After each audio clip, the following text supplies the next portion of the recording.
قلعہ بہت بڑا، اوپر کے ایک بہت بڑے حجرے کے اندر مرحب ایک نجومی کے ساتھ بیٹھا کرتا تھا۔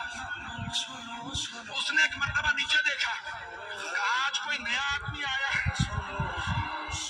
ایک مرتبہ جناب امیر نے ہاتھ میں علم تھا، علم ایک لوہے کی سلاخ میں تھا، مولا نے علم اکھاڑا، پتھر کے اندر کا پتھر میں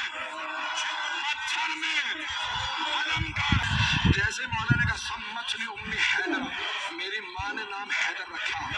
حیدر کہتے ہیں حملہ کرتے ہوئے شیر کو، حملہ کرتا ہوا شیر۔ اب اس نے سن تو لیا، اچھا میری ماں نے کہا تو حیدر سے نہ لڑنا، وہی حیدر تو نہیں۔ یہ مرحب آیا، ایک مرتبہ آنے کے بعد جناب امیر کے سامنے اس نے تلوار کھینچی، حملہ کیا۔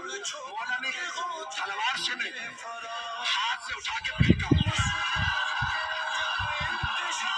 جب گر گیا نا، مولا نے کہا ایک بار پھر آ جا، تاکہ وہ یہ نہ سوچے کہ بھئی شاید میں صحیح وار نہ کر سکا۔ مولا نے کہا ایک بار پھر آ جا، میں حملہ نہیں کروں گا، تو حملہ کر۔ اس نے پھر حملہ کیا، علی نے دو انگلیوں سے اٹھا کے پھر پھینکا کہ آخری موقع دے رہا ہوں، آ جا۔ اب مولا نے ذوالفقار کھینچی، اس نے چست لگائی۔ ایک مرتبہ میرے مولا نے کہا اللہ اکبر۔ اب سارے مجمع نے دیکھا بہت پھرتی سے علی کی تلوار چلی۔ لوگ کہنے لگے ہوا کیا؟ دو ٹکڑے گرے۔